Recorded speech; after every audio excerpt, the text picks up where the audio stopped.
So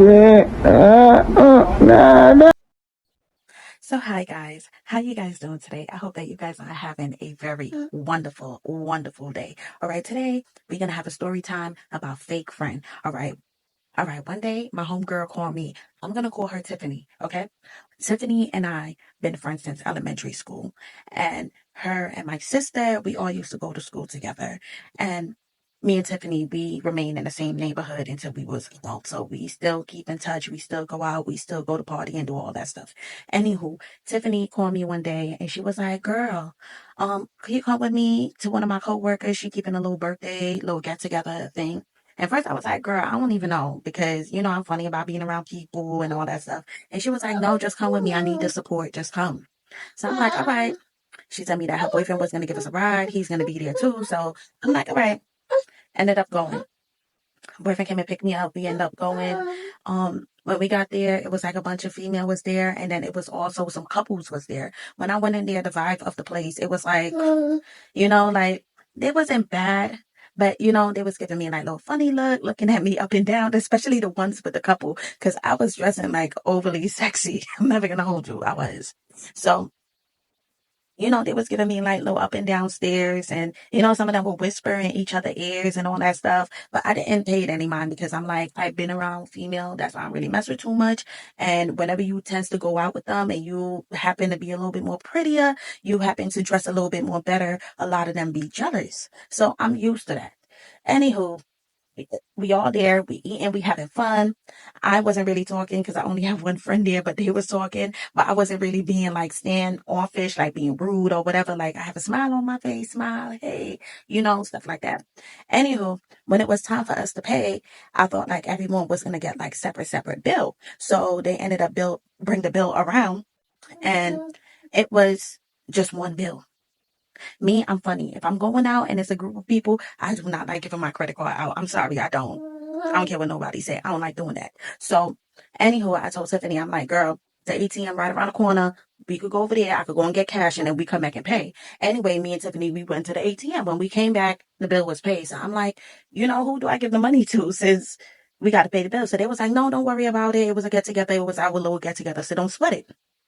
Anywho, when it was time for us to leave, Tiffany now, it was me, Tiffany, and her boyfriend. We leaving. He had a doggy bag in his hand, and he opened the back door of the car to put his doggy bag in. And when he opened it, he put his doggy bag in.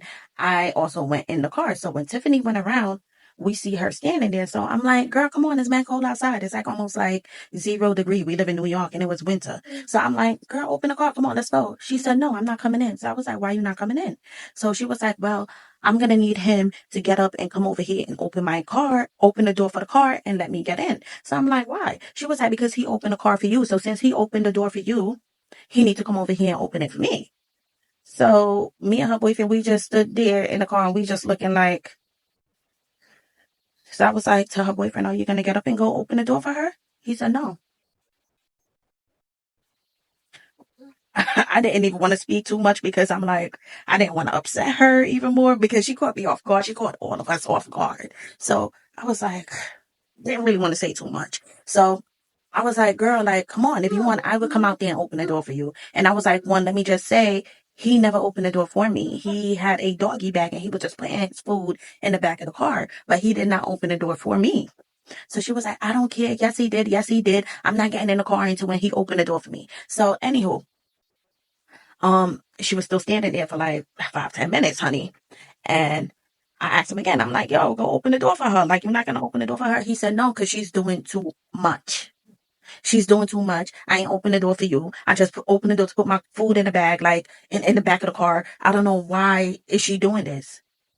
So eventually, Tiffany ass got cold. She was freezing. She opened that damn door and went in the car.